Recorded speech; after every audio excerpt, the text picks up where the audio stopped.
So tonight was the beginning of the overseas tour for WWE. Tonight's Smackdown was in Barcelona, Spain. And before I say anything about the actual show in itself, I am going to give Spain their flowers, because every time, WWE is overseas in Europe or whatever, these crowds are super hyped up.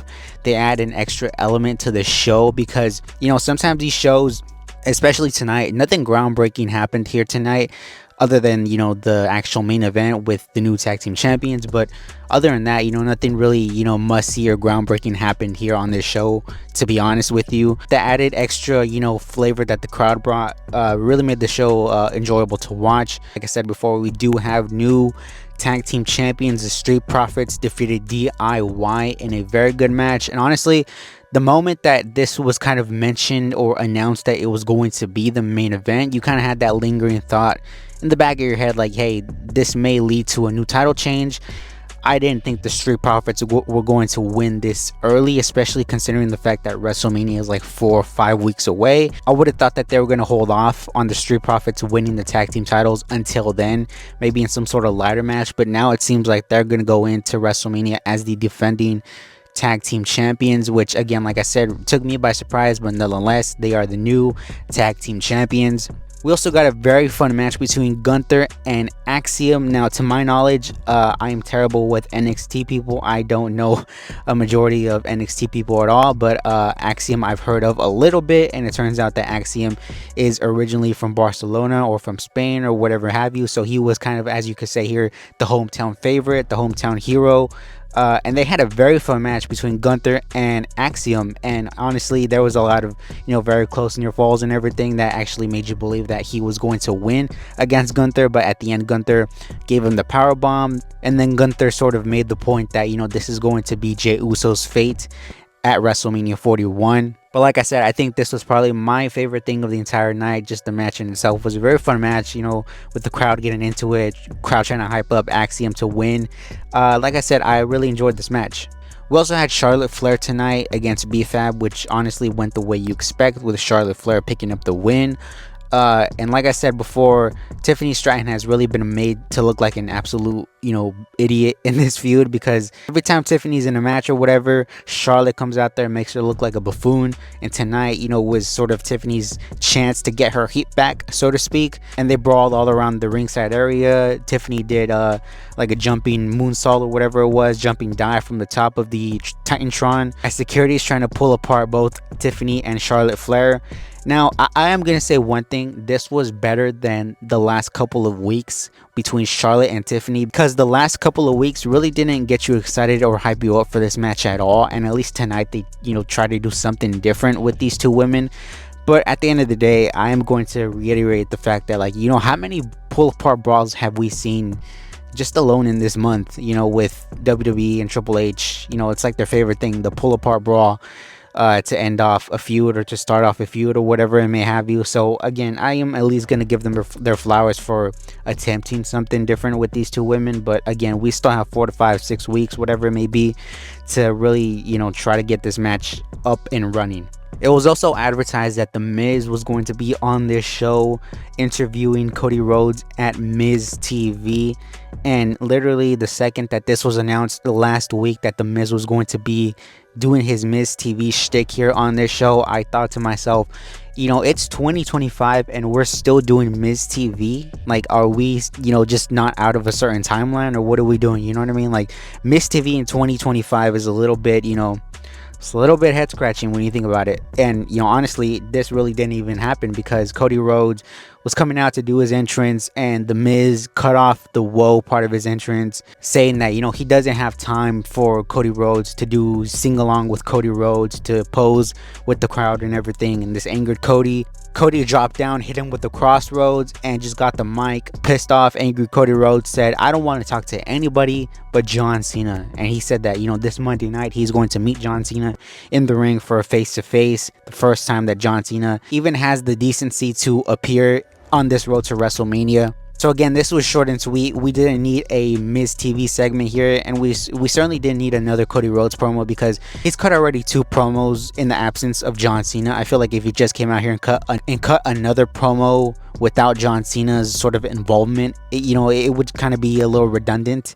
So at least we're going to get Cena and Cody next Monday night. We also got Damian Priest against Shinsuke Nakamura, and this match got interrupted at the last second by Drew McIntyre. Drew McIntyre got in the ring and started to attack Damian Priest. Earlier in the show, Drew McIntyre, there was sort of a backstage vignette, a backstage promo, whatever it may be, about how Drew McIntyre is focusing on Damian Priest now because Damian Priest, like it or not, Damian Priest has been the one benefiting off of Drew McIntyre's sort of failures.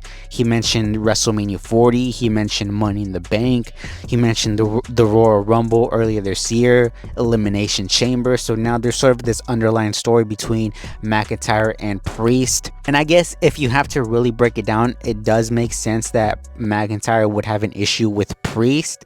But again, like I said, McIntyre and Priest, I'm still kind of on the fence about this. I like McIntyre, I like Priest, but I don't know if these two guys are really a good fit, especially right now at this time. But I'm willing to give it a shot. It's not the worst thing in the world, but it's not the best thing. But like I said, I'm willing to give it a shot. We also had Randy Orton in his first match back. He was in a match here against Carmelo Hayes. And if you think Carmelo Hayes was going to get a win against Randy Orton here tonight, then you were probably dreaming, because Randy Orton got the win here, and afterwards he attempted to give a handshake to Carmelo Hayes. Carmelo Hayes blew him off. Randy Orton got pissed off by this.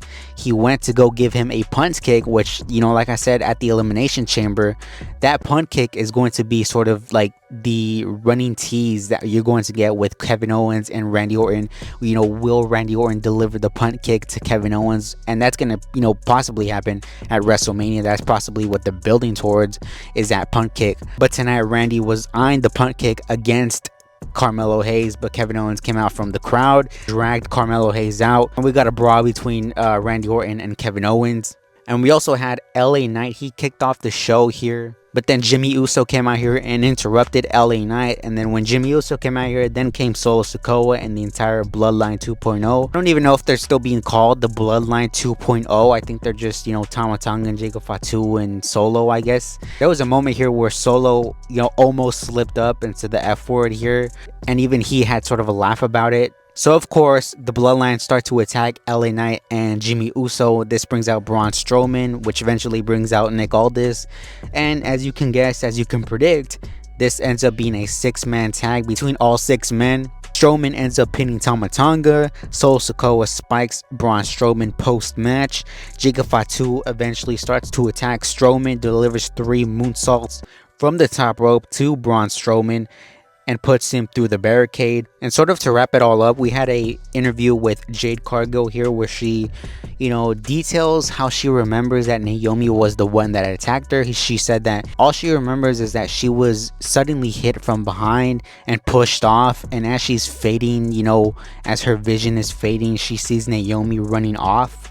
And you hear a lot of bickering in the background, and even I thought this was like a botch or something, but it turns out it was Liv Morgan and Raquel Rodriguez. They start to argue back and forth, and eventually Jade challenges Liv to a match next week. So it's Liv Morgan against Jade Cargill here next week. And something else that's going to happen next week is the return of Roman Reigns. Paul Heyman came out here, and I was expecting, a typical Paul Heyman promo. He's going to come out there. He's going to really sell, what happened on Monday night, where the direction is going between Punk and Roman and everything. But what we got was the complete opposite. We got salesman Paul Heyman. He came out there, saying that today was Roman Reigns Day. He said that today is Roman Reigns Day because today is the official release of WWE 2K25, and Roman Reigns will be here next week in Italy. And everybody in Spain started booing this because they wanted to see Roman Reigns in the present then there. And Heyman's such a troll. He said, why don't you just buy a ticket so you can see the OTC next week in Italy? Let me know what you guys think down below of tonight's episode of Smackdown from Spain. Let me know what you thought of the overall show, of the crowd environment, of the matches that we got here tonight. We got new champions here in the form of the Street Profits, the new tag team champions. Let me know what you guys think down below. Let me know your thoughts. And until next time, I will see y'all later.